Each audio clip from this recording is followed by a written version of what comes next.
Love the microbit integration. That's right. All right, well, everybody, please go right ahead and continue using that Zoom chat, but I'm going to hand things over to Kelsey, I believe, to get us started officially, and then you'll hear more from me very soon. All right, so Kelsey, I think I'm queuing you up here to get our intro going. Perfect. Awesome. Well, good afternoon, everyone. It is 1 p.m. Eastern, so like Amanda Jeane said, we will get started. Thank you for tuning in to today's webinar, Strawbees 101, No Code Coding with CodeJoy. We are so excited to have you guys all on today. We have a lot of great content to share. And if you have any questions throughout the webinar, you can pop them in the chat and we will answer those throughout. So now I'm going to pass things over to Amanda Gray from BirdBrain Technologies.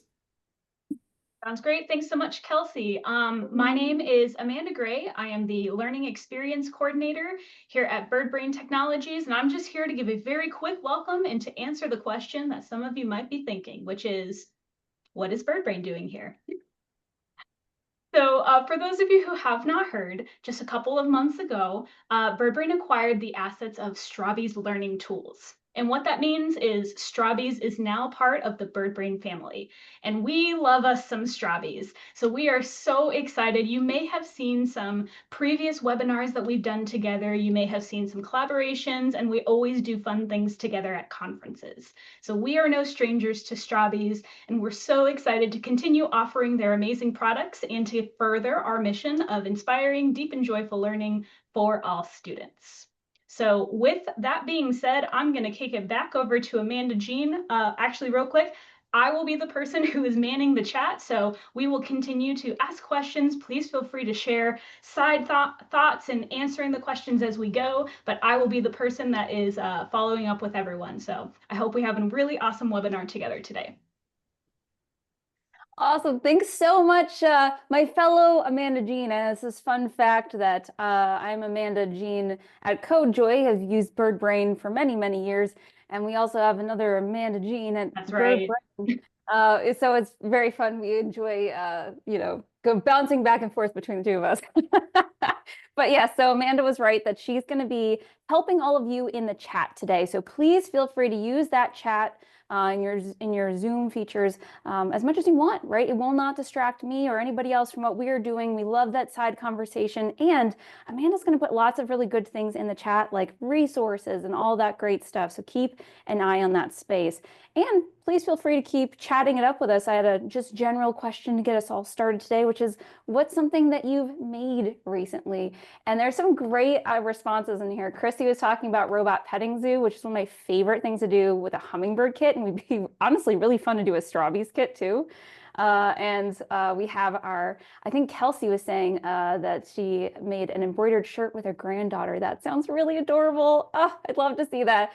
But let's get into some more introductions. So probably wondering, who am I? My name is Amanda Jeane Strode, and I am the Director of Learning here at CodeJoy. And CodeJoy, well, we do a lot of things. We teach teachers how to use amazing tools like BirdBrain Technologies, microbits, and Strawbees. But we also do some other cool stuff that I'm sure I get to share with all of you along the way. So if this is our first time meeting, well, then welcome. It's great to have you. And I am not alone. Of course, Amanda is in the background helping you all in the chat. And we have a wonderful teacher here today to say hello to. We'll just do a quick intro. We've got Rhonda. Rhonda, would you like to just say a quick hi to everybody so that they know who you are? I'm Rhonda Smith, and I have been an educator for 16 years. I've done ESOL, every grade level through middle, and I was project-based. I was one of the first and one of the few in the district I teach in, and then I became the STEAM teacher pre-K through 5th grade at my current school. Awesome. And well, about Strawbees. Yeah, we are really excited to talk to you more, Rhonda, in a little bit. But first things first, let's get everyone set up for some really successful learning here today. So first thing is here on Zoom, if you can or would like to rename yourself, we welcome you to do that, because then I can go into the participants and get a bird's eye view. If you add your grade range, and gives me a good idea of like what teachers we have here, your name, however you might be referred to, and your pronouns, just makes a nice, happy, clear clear space for everybody. And in our webinar format today, you can actually not have your cameras on because we're in webinar space right now, and your microphones will be off. However, you have lots of Zoom features to help you out. So today, to interact with each other, you're welcome to use that Zoom chat as much as you want, and any of the other Zoom features that are either below or above your screen, depending on how your Zoom is set up. So you have things like reactions, hand raise, and closed captions. Please feel free to dive into that Zoom and poke around to find the things that make your experience better. You know, that's what that stuff is really there for. To go along with those things, I'll share with you all the people involved in our webinar here today. Let's go ahead and pull this info out. There we go. So first we've got CodeJoy. That's us, and I'm very happy to spend my, well, East Coast afternoon with all of you. Soon I'll find out where all of you happen to be. And we're here to play with and talk about Strawbees, which are a really, really fun classroom tool. And of course, Strawbees has just joined the BirdBrain Technologies family, which is honestly really exciting. I love BirdBrain and I love Strawbees, and you know, it's nice and, you know, things that you love end up together. So that's really great. So today, if you would like to take any pictures, videos, screenshots, anything along those lines, you are absolutely welcome to. And if you decide to share those things out on, let's say, like the interwebs, well, all of these people would love to see or hear the cool things that you get to do. So please feel free to use those at your leisure. And of course, if you do not use social media and you'd like to share a snapshot or something with us along the way, then you can email us too. All right, cool. All right, well, knowing all of that stuff, I see lots of people interacting with that Zoom chat. That's great. I think it's time for me to get to know all of you better, right? So we're going to head over to Mentimeter. And Mentimeter, if you've never used it before, it's great, like presentation platform. It allows me to ask you all some questions to get a feel for our audience here today. So let's go ahead and drop, yep, Amanda's got that Mentimeter in there, and take a look and see what our first question over here is. All right, so when you get to Mentimeter today, you're gonna see our first question, which is, where do you teach? Right, where do you happen to teach? And I put the whole world on here because I know that we're probably getting a lot of people from the US, but you never know, we might have some people over from another coast somewhere, some place. You can drop your pin on the spot that tells us where you're from. Oh man, we do have lots of US folks here. Some people down near the Gulf of Mexico, welcome. Got some Texas teachers, Louisiana, lots of Northeast folks here too. Some people in looks like PA and Virginia, maybe New York, welcome. I currently am coming to all of you from Pittsburgh, Pennsylvania. That's where I currently am. We got some like Midwest sort of folk over there. Somebody's in like the Rocky Mountains. You know, that sounds really fun and interesting too. And don't seem to have anybody from across the pond, but that's totally okay. Because whoever is, you know, taking a look at this, if you're watching this recording later on, when we're all done, we'll make sure that all of the recordings and resources that we share are shared with anybody who registers. So that's really cool and good to know. All right, let's continue on. I got a couple more questions for all of you. Next is, what grades do you teach? All right, so you, looks like we don't have the ability to rename ourselves in Zoom, which is fine, but this is the right place to find out what kind of teachers we have in the room. Right? What grades do you teach? And it should be a select all that apply kind of thing, right? Oh, this is really good. We got a little bit of elementary folk here. That's awesome. We have some people who teach middle school and one high school folk. Welcome. Maybe there's another one here. They're just getting their answers in there. Honestly, I think that this is the right crowd because I think Strawbees, you know, there's a good sweet spot for every product, and like elementary through middle school is a very, very good space for Strawbees, right? Oh, we have pre-K second grade. Welcome. That's really exciting to see. I think that this is definitely a good space for you too, because it's such a maker-based product. We want those kids working with their hands and building stuff, and Strawbees is very good for that. All right, well, this is good to know. All right, next up, what subjects do you teach? Again, select all that apply. You know, what kind of teachers are we looking at here today? Let me know here on Mentimeter. And again, you should be able to select anyone that apply to you, and it should pop up. All right, looking good. We got some computer science, some STEM teachers, which is great. That's kind of what I expect, right? I think a lot of these ideas and tools belong in those spaces very innately. But oh man, we got quite the little bit. We have some PE teachers, welcome, art teachers, foreign languages. Ooh, this is exciting. Gifted and talented, right? Math, ELA. Well, you're in the right place because Strawbees is a great tool because it's so cross-curricular. And one other thing I note here is that there's so many people with so many different subjects. This is a great place to share your ideas too, right? I'm going to share lots of things with you. We're going to hear from Rhonda and she'll share from her classroom experience, but you all have some wonderful ideas. Please share those in the chat because someone here probably wants to know the cool stuff that you're already doing as well. So this is great. All right. My next question is, have you played with Strawbees before? Haha. This is a really fun question. So the answers are nope. I just came maybe to learn about it a little bit, right? Or I've tried it myself. You know, maybe you got a kit and you can try it out, or you tried it a little bit with students, or you use it all the time with students. I don't know. Let's kind of see.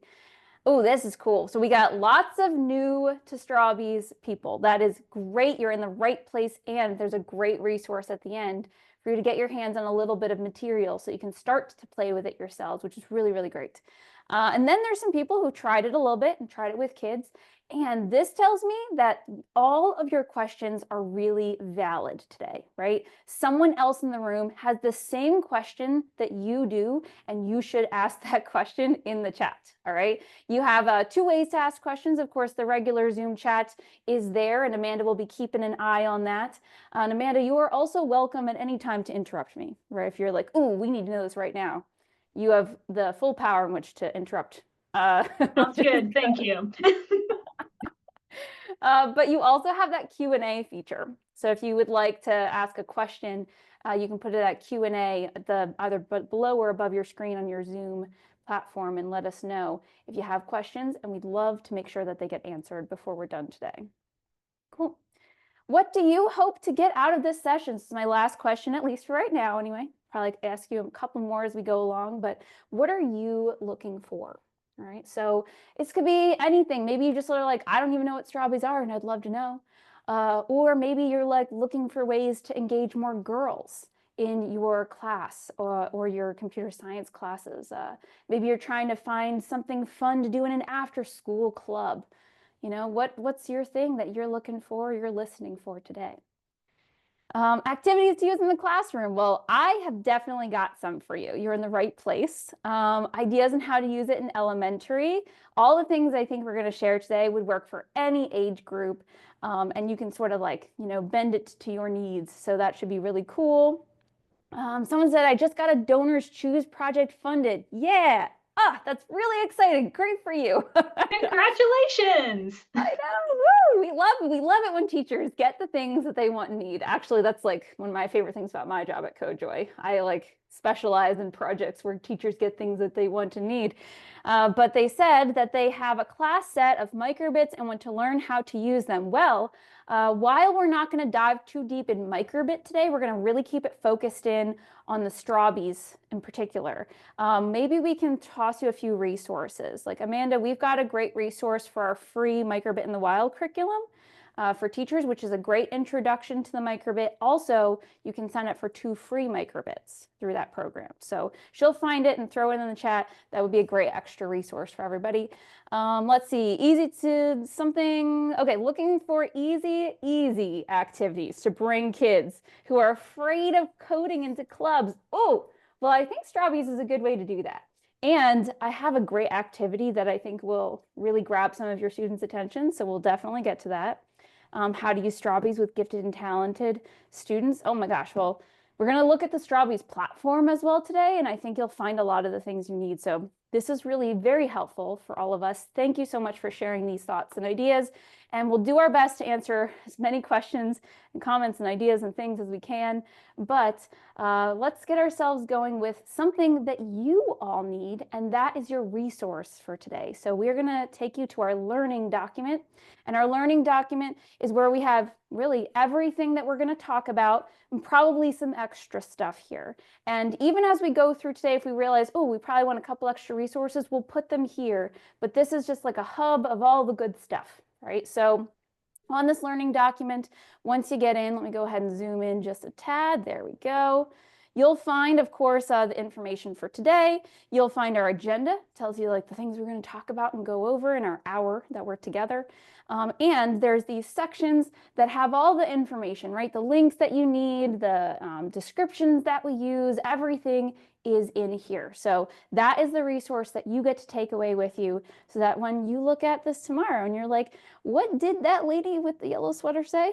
I don't remember. Well, it's probably on there. All right, cool. Well, let's just dive in from here. And I think it's time to really start talking about Strawbees. All right, so let me go ahead and shift a few things around here. And let me tell you all a couple of things that I really love about Strawbees and what I think makes them absolutely great. All right, so first things first, I think is cool is that Strawbees is built to be hands-on. If you've never used them before, you'll see a little bit of some of our Strawbees materials today, but they're built for building. So the whole point is to use your hands and put them together and make some stuff. There's a lot of great resources to make that happen too. They're also very versatile. They're kind of made to build into lots of creative different things, and there's a lot of different creative combinations. So they're versatile and scalable in any different type of classroom.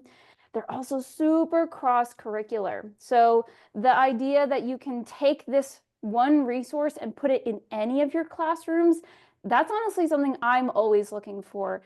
Do I love a robot that rolls around on the floor? Yeah, sure. However, I like something even better if I can use it for anything. And I do think that Strawbees meets that curriculum very, very well. You also have a lot of standards aligned resources that go along with Strawbees materials. So when we get into the learning platform in a little bit, you'll be able to see how you can find some of those standards aligned parts and pieces for your different areas of the US or areas of the world. And last but not least, like, Strawbees is fun. I feel like not enough people spend time on that part, you know? Like, we work in classrooms with children, whether they're 5 or 18, they're kids. And, you know, we all deserve to have fun too as adults. So that's kind of, I think, my favorite thing is that it's fun, right? That's really the big ticket item. So what is your Strawbees and what does it look like? Well, I've got like a simple starter kit here to kind of give you an idea. And these are built to open up and have all these little parts and pieces, and they've got different types of straws and different types of connectors, and you put them together, you know, to make something cool. So I made something cool and fun myself over here. I can have you take a look. This is LB. He's our little robot guy who's part of all of our student shows. That's something we do here at CodeJoy, and we use a lot of cardboard at CodeJoy. But I made a version of LB with my Strawbees, right? So I kind of got creative. I made a little like robot character with my Strawbees kit that matches our CodeJoy character. So hopefully that gives you an idea of like, ooh, what are some of the creative options that you have with these straws, right? Well, your creative options are pretty open and endless, which is very exciting. So knowing that, today, one of the things we're trying to do is talk about coding without coding, right? So no code coding, what even is that and what does it mean? And I wanted to give you all some thoughts to ponder on, some resources to grab onto to make that make sense. So first things first, I thought, well, what even is the point of coding? And honestly, in a classroom, I feel like the starting point is computational thinking, right? If you're teaching coding, what you're doing is trying to teach these very specific important skills so that kids know how to code or program or make things work, right? So some of these computational thinking skills include things like abstraction, which is about focusing on details, or algorithms, which is literally just step-by-step directions, and decomposition, which is like breaking things down into parts or pieces. And all of these computational thinking skills are transferable into other things that we do and teach. All of these are skills that we want kids to learn in math class, like breaking down problems, or, you know, generally school, you know, being able to solve or create step-by-step instructions, or, you know, ELA. We want them to be able to focus on specific details, to tell us something important. So the basis there of computational thinking is that a lot of these ideas and activities center around skills that are for any classroom, right? However, when we dive more specifically into computer science, I have this great teaching framework that I think really helps, especially teachers who are not used to teaching coding, or you're like, how do I do this in a classroom that's not meant for coding? Really do this well. So this is the Use, Modify, Create teaching framework, and it centers on 3 different ways that you can teach coding, right? So first off, I think a lot of people center here on this create step, right? Building code step by step with students or having them build their own code. But that's not the only way to do it, right? There's a lot of use and resource in using a code that's already built, right? What are all the things you can do with that? Well, you can read it carefully and investigate it. You could explain what you think is going to happen, run the code, predict what it's going to do. You also can modify code that's already created too, right? Take a code that already exists and rework it or add to it. And then of course there is creating, and there's a whole lot there. But what I like the most about this teaching framework is that it leans into these ideas that are really important in classrooms. So as we are teaching kids computer science, and they're working through these different steps and parts of this model, they're accessing their own ownership and agency in what they do. Right? So for example, if a student is creating a code from scratch, they're going to say, this is mine. I own this. I created this thing. And building that ownership and agency doesn't always have to start there. And that's actually a big ask to start there with a lot of kids, right?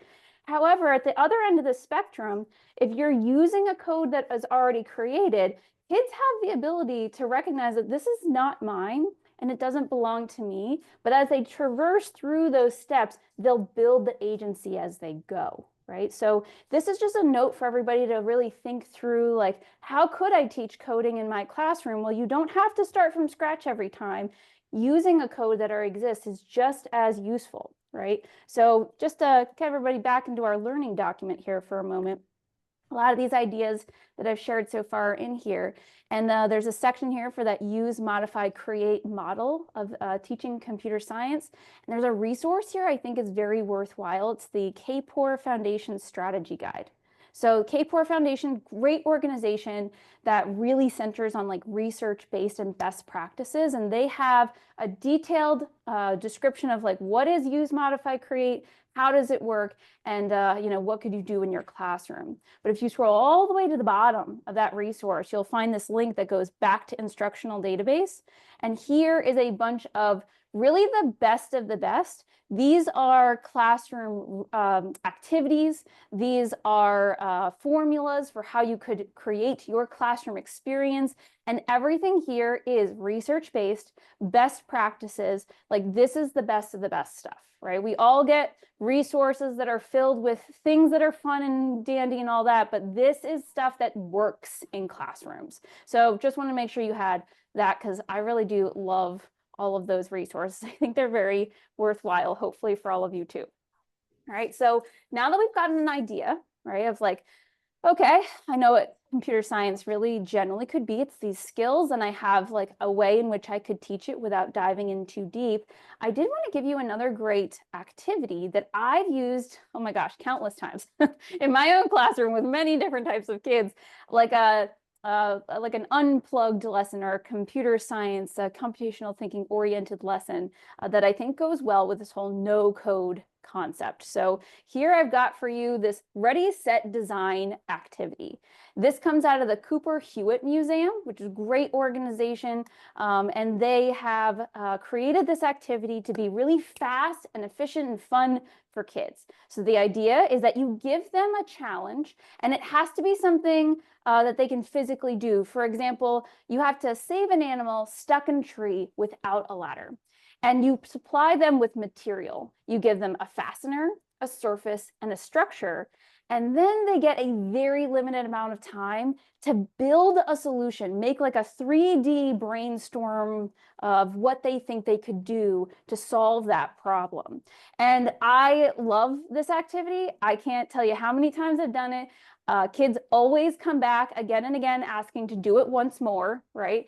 And I have used this in a lot of my computer science oriented curricular aligned things because it gets kids thinking about those computational thinking skills, right? It's a great way to access that idea of like working in groups and solving problems, decomposing things, right? But very physical, very hands-on. And another thing I really like about Ready, Set, Design is that you're using very specific material, but they can be very, complex. So you could use, rubber bands and cardboard and bendy straws, but you also really could use your Strawbees kits for this. I've never done it, and I honestly would love for one of you to do it and then send me pictures and tell me how it went. But you could build your fastener surface and structure for your Ready, Set, Design challenge with everything you have in a Strawbees kit. Everything is in there. They have fasteners, they have surfaces, and they have structures. So this would be a really fun way to upgrade this Ready, Set, Design challenge with, the tools that we're showcasing here today. All right, so those are a lot of things that I have for all of you to share, ideas to get you all thinking about what you can do with Strawbees and how you can do coding or computer science in your classes without getting into the nitty-gritty of things. But we also have a wonderful guest here today. We've got Rhonda Smith here to join us, and Rhonda uses Strawbees with her kids and her colleagues and has a lot to tell us about. So let me go ahead and add you in here, Rhonda, and we're going to just start off with, can you tell us a little bit about yourself and your classroom? What do you do? I'm first going to preface this by I did come from the business world. So I worked in the business world for 15 years. I had a very wonderful career. And then I went into teaching. So I have multiple degrees, obviously. And I have taught English as a second language. I have taught every grade level through 8th grade. I have taught early intervention classes. I've been a big proponent of reading. I do a lot of national conferences on getting students reading. And then my school closed, and I ended up as a STEAM teacher because I was already project-based at a previous school. Me and a teacher for 7 years, we were one of the few in our district. We were the model classroom to be project-based, which then led me into my new boss saying, hey, I want a STEAM teacher, try it. And I was like, that has technology. And I'm almost 50. I don't want to learn any more technology. I'm over technology. I've been around for all of the technology.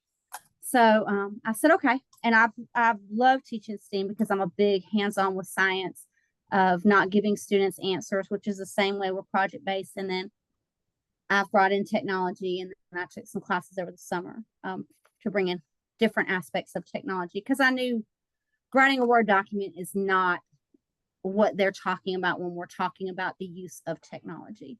We are talking about coding. I didn't want to learn it. I'm just going to be straight out honest. I'm tired of learning stuff. So I did not want to take the time to learn coding. I don't really like technology. So I had to figure out a way. And I feel like this is a lot of teachers scared of doing the coding is because you think you have to be the expert. And we kind of, as teachers, have to learn to let that go. We don't have to be the experts. I know a little bit about coding, but I figured out more of how to facilitate the learning of coding for students because our students' technology comes natural. So I will show you when we're looking at the Strawbees classroom some things that I did to even introduce the coding. I have this, it's a cheat sheet book. It has all of the coding that I got off of Strawbees for free. It tells them how to do everything. I gave them this, I gave them a microbit, and I listened. And the first 3 kids that set that thing off to downloaded music are my coders. And so then I went to an ask 3 before you asked me. But in the Strawbees classroom, they give you everything.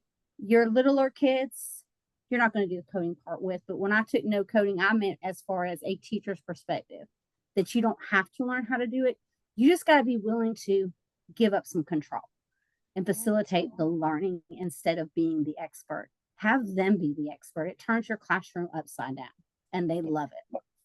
That is really amazing to hear. I always appreciate a teacher who's embraced that facilitator role instead of the lecture role. Like it's easy to lecture, but it does require so much front loading on the teacher's perspective. And it's really powerful and impactful to facilitate, right? And to let kids really do the things. And I think that Strawbees is really very good at that.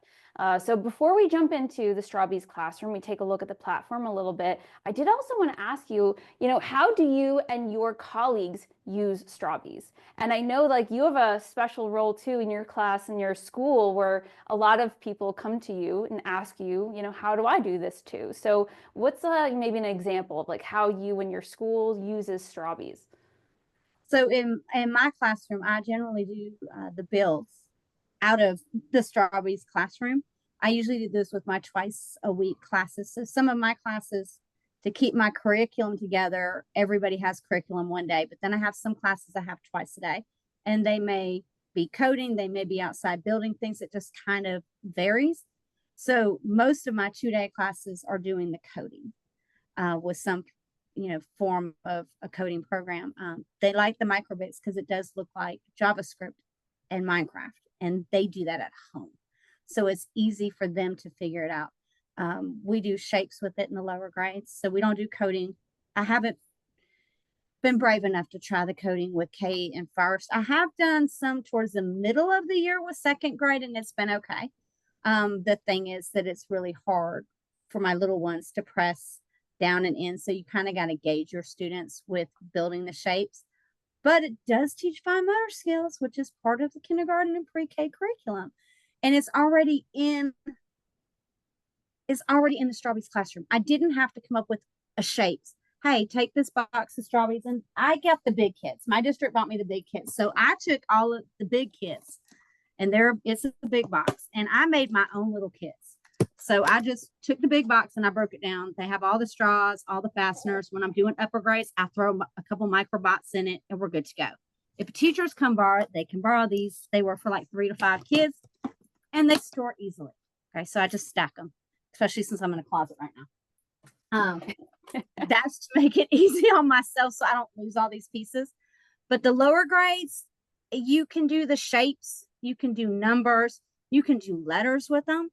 And they're working on their fine motor skills, which is something that you need to have under control to do what? Write. You need to be able to write. So you're doing a hands-on activity. You're not going to have discipline problems, because my principals always say, you don't ever have, like, they'll tell me and I'll be like, I've never seen that behavior. From who? Really? And I'm shocked. And the teachers are like, why are you shocked? Well, they don't have any downtime. And they're working with their hands. They're not sitting still. And our kids are used to getting all of their information from their cell phones, from their iPads at the ages of 2 now. They can work these. My granddaughter could work it at 1.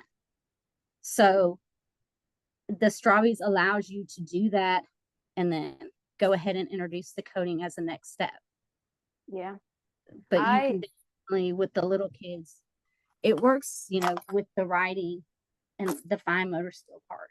Yeah, I love to hear that. I definitely am a big proponent of getting kids hands-on. It's great that, it is accessing one thing, but accessing many things at the same time, right? It's not just about, building the thing. It's also fine motor skills. It's also group work. It's also, thinking through critical thinking of problem solving. There's so much built into, especially when you get hands-on in these activities. And what I'm going to encourage everyone to do is start to share some of your ideas that you're having, especially now hearing some things from Rhonda. What are some of the ideas that you think you have about how you could use this in your classroom? Go ahead and write those thoughts down in the chat.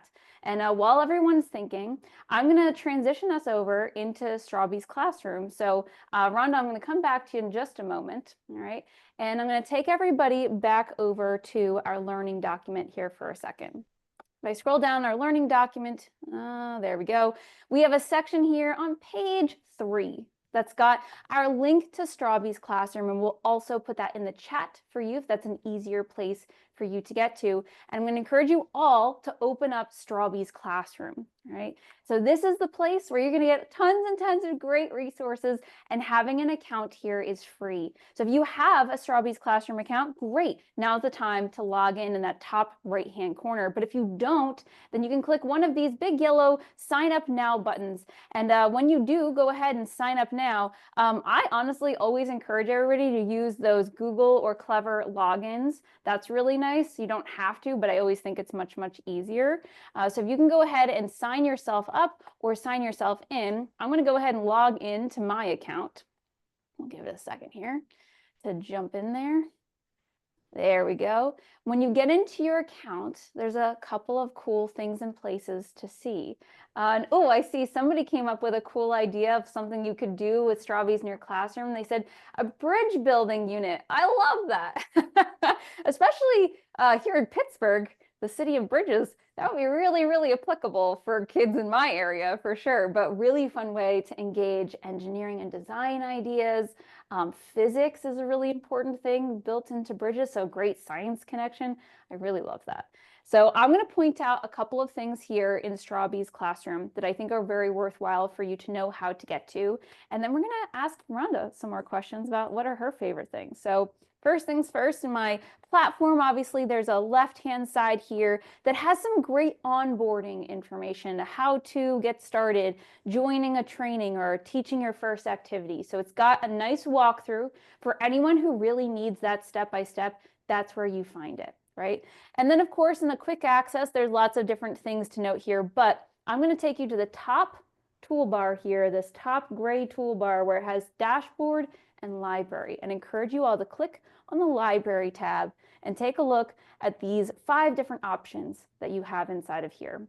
Right? These 5 options are built to get you where you need to go. Courses is obviously a great spot for you to go learn about something step by step over several units at a time. Lessons are things that you could just do in your classroom, and activities are really, really great, and I think very, very student friendly, along with those teacher supports and those channels where they've got great videos and like fun creative things. I imagine that our webinar might end up in there at some point as well. Don't know for certain, but I imagine it probably would. But in here, what I want to click on specifically is lessons, right? So I'm going to go in my library, click on lessons, and take you all into here, see all of the different lessons that are available. I actually don't know how many lessons are available. I will throw that question back towards our bird brain folks. If you know how many lessons are currently in the library, I don't. I'd love to know. I don't either, but there are a lot. Between lessons and activities, there are a ton of different things in there. Oh my gosh, yeah, so many things. And you can filter and sort through everything. So everything here has age groups oriented around it, how much it might take in like a lesson to do those things. But I'm going to go ahead and click on this lesson in particular. It's called Building with Algorithms, Part 1 Foundation. And I think this lesson showcases that coding, no coding concept really, really well. Right, so in your lesson, you've got everything you could probably need inside. It's got the step-by-step overview. You can see that the whole idea here is to build something with your Strawbees, and it will show you how to do that as you go.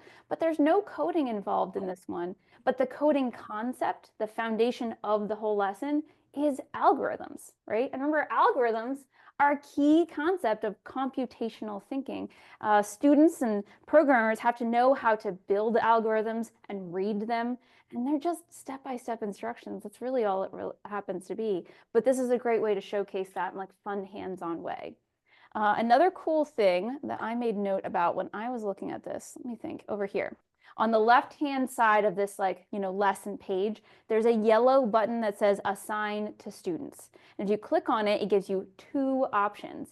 So it is integrated with Google Classroom. If that is an LMS that your school uses, then that's kind of really great and easy way to do these things with kids. But it also has a copy link. If I go ahead and just click my copy link, I'll throw it to all of you in the chat. So if you wanted to look at it, you could absolutely see it. All right. And I'll click that view link option.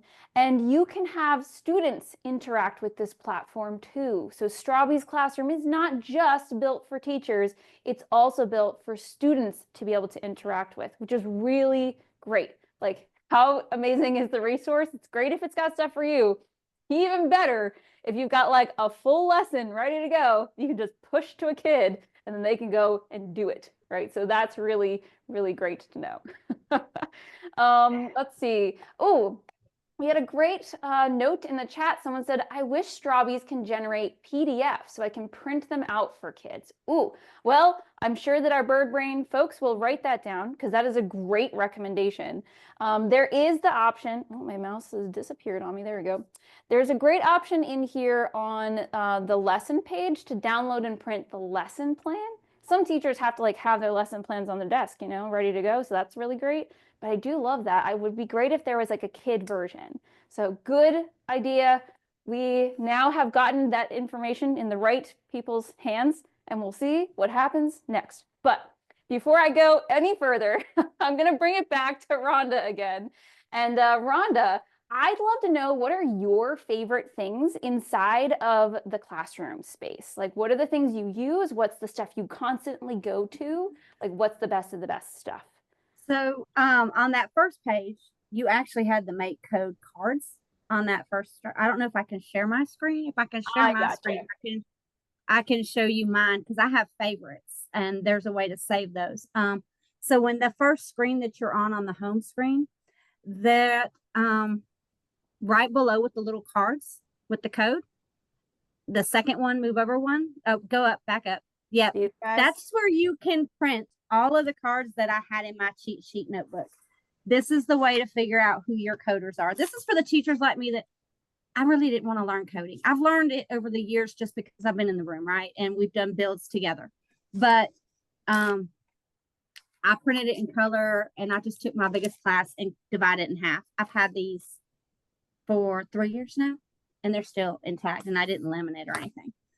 That is a great resource to print and to get the kids on microbits and let them be free, you know, and I give them a couple tips. I say, your code has to be connected. It has to be in a start or forever box. And I just start with the first card and I show them the easiest, how to make a face on the robot. And then I back out and I just watch. And whoever sets the music off, that is your go-to coders, because if they're setting that music off within 5 minutes, they're the ones on JavaScript. And you'll find out later when you talk to these students that they're already coding and familiar with the block code in microbits. It's the same in Minecraft. So your kids that are Minecraft kids, they probably are going to pick this up very fast. The other thing is the lessons and the activities. A lot of those, the library keeps growing because they're created by teachers. There's teacher lessons in there where they have video doing this in their classrooms, and videoed how to do the shapes one and things like that. I think came from teachers, and it was in there. So when I said I didn't come up with these ideas, I didn't have the time to. Now, have my kids come up with just builds on their own? Yes. Have they coded on their own? Yes. Did I give them sometimes a prompt or a problem to solve? Of course. Like, we're working on earthquakes right now. So I need you to build a house with strawbees, and we did it out of several different materials, and then we sent them through earthquakes. Yeah. And I didn't use the robot for that, but it gave me a third material to talk about in that unit of deconstructive and constructive forces, because I used Legos, blocks, and strawbees. And then I sent them through an earthquake and a tornado, which was super fun because things went flying. But it gave them, it gave them to think about. They thought one thing was going to happen, and then they realized something else happened instead. And we were talking about why. So, you know, the more hands-on you can get with them, the better. But you don't have to create this from scratch. The Strawbees classroom is phenomenal. You can just put in the search bar a subject you're looking for, and it'll bring up whatever it can find that can go with it. And you can always do the coding or not do the coding. So for me, like my lower grades, I don't really do the coding with. Usually about halfway through second is when I use the Strawbees coding. And that's because I use something else, then it kind of steps up to each other. But just the Strawbees themselves, if you're in kindergarten, is a great in first grade, in the first half of second. They have plenty of activities in here that don't even have the coding for the lower grades. Yeah. And then the upper grades. and they do align. And you don't have to do the lessons with them either. If you want to teach your lesson, but then incorporate your build, you can do that. Yeah. I liked their informational text in quite a few of those lessons was phenomenal that went with your ELA. So you have hands-on in ELA because you have the informational text and then you're doing an application and you're bringing in the technology standards, which you all know they want you to have in every subject at this point. So I will say the classroom is going to be your lifesaver because I am one of those 7 classes, 7 different curriculums. I don't have time to create all of this myself. So anything I can find already created, I'm not reinventing the wheel. And that's what I do like about the classroom. Just pick a build and walk through it with your students. I will say this, when it says the build takes 15 minutes and it's the first couple times you've done it, that build's probably going to take you 2 45-minute periods. I have done this quite a few times, and it's just because they're transitioning into that. And they're transitioning into how to get the things to go together. Even my upper grade kids, how to get it coded. But just, it took us about 2 45-minute periods to get, I think we did the vase one with the flower. We've done the umbrella one. I've done quite a few of them over the last couple of years. And so just be prepared that it might say 15, 30 minutes. Go ahead, kind of double that time. And it's okay. You don't have to finish it in one day. Just put it aside on a shelf somewhere, go back to it the next day. I tell teachers that all the time, like a plan is a plan, and then things happen. So it's called a lesson plan. It's not a lesson that happened. So get as far as you can, and when your time cut off is, cut it off. Yeah. Well, that is all amazing, very practical, feedback and tips that I think everybody needs to know, like we all need to know the realism of, honestly, the first time you use any tool, it's going to take longer than you think it's going to. I think it's just universal, no matter what age group you're teaching or what subject you're teaching, the first time is always the longest one. But we had some great questions and comments in the chat that I'd love to highlight. So first, Katrina said, will we get all the links shared today in the chat be available after the session, and will there be a recording? So yes, there is a recording. It's currently happening live right now, and of course will be available once we are all finished up and done. And everything that you need for today is in our learning documents. We'll have Amanda put that back into the chat for us so that everybody has access to it again. Your learning document has got all of the things that we're talking about, all the links and all the good stuff is on there. All right. And then we also had Tony say, once kids figure out how to use the lessons step by step, they love creating with Strawbees. And I think you're right. That's one of the nice things about Strawbees Classroom, having that resource that not only is adult friendly, teacher friendly, it's also kid friendly. When you can give the kid the access to that resource, then you don't have to stand there and tell them what to do. Like Rhonda, I love how you use the coding cards. I did the same thing in my classroom with all types of different tools and coding platforms. And I would do a very minimal amount of instruction. Like maybe I would talk to them about how to access Classroom and how to navigate it, right? But then if they've got the resources and information from there, I don't need to keep going. I can give them that resource once they know how to use it and let them have fun. And then my job really is to roam about the room and make sure that they're getting what they need along the way. Answer those side questions. Have another student ask that other student what they're up to. There's a lot of ways to facilitate really well, and Strawbees Classroom definitely sets us up for success on that front for sure.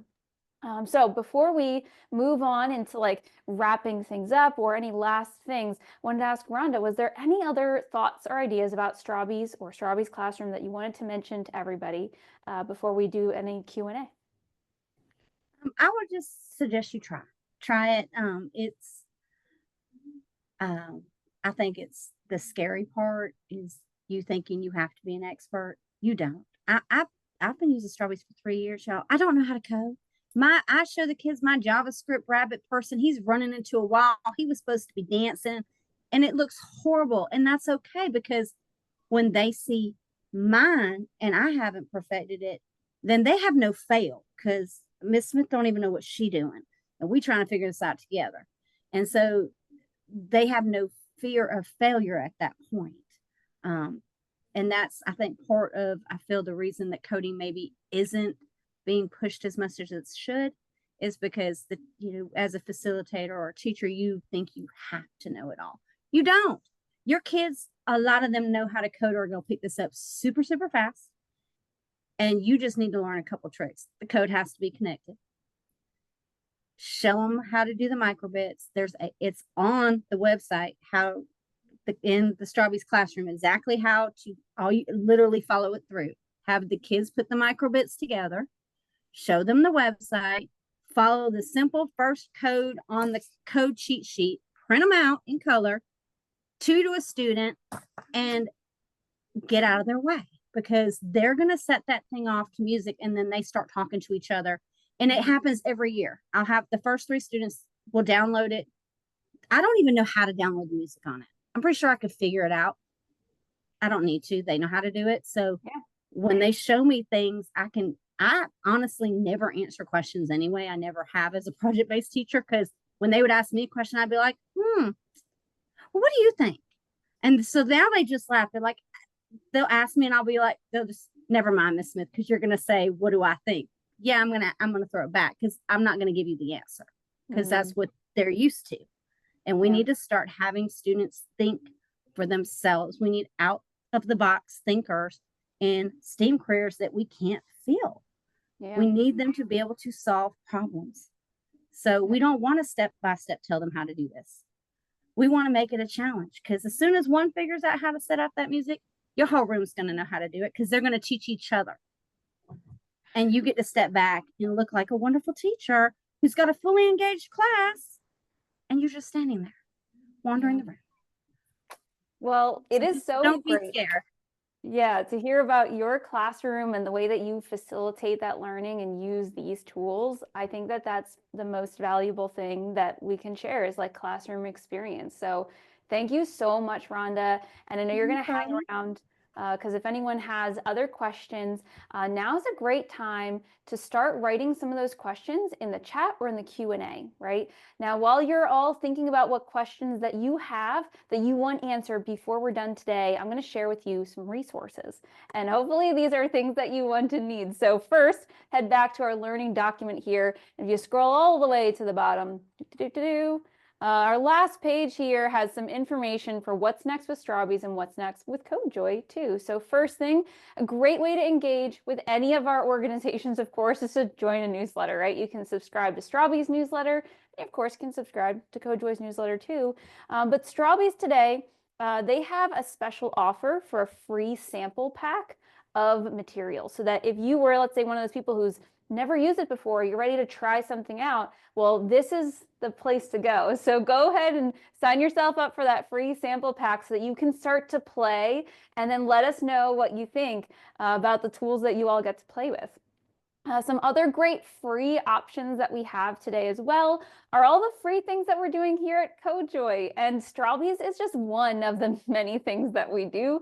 If you go to our events page, you'll find all of our free live interactive student shows. So if you've never experienced them before, it's another great way to teach coding without having to know how to do it too, because your students will join our show. They don't need to have any experience, any hardware, any software, none of that. They join the show, we teach them how to code, and then their code controls our robots live during the show. Really fun. There's at least 8 free shows per month, so I really recommend you join with your colleagues or your classroom. We also do webinars once a month, and our next webinar here at CodeJoy is on our Farm Beats for Students curriculum. It's a free curriculum from Microsoft that's all about precision agriculture and big data and AI.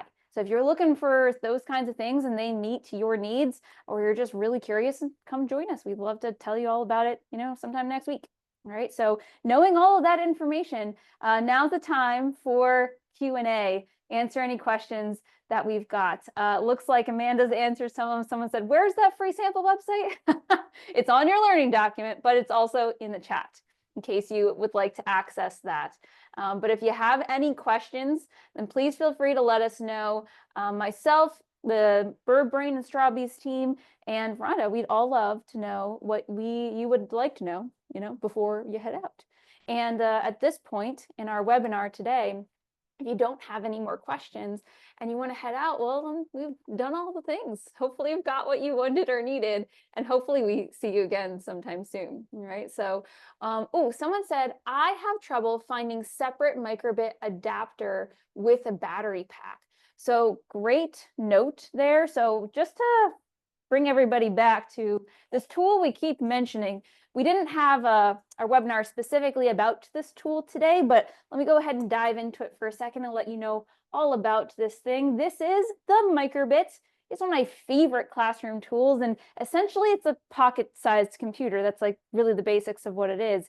It has a lot of the things that your computer has, like a processing and memory, but it has other more interactive parts and pieces too. Things like buttons, an LED screen, and sensors like an accelerometer. So it lets you really interact, very interactive, hands-on with this tool.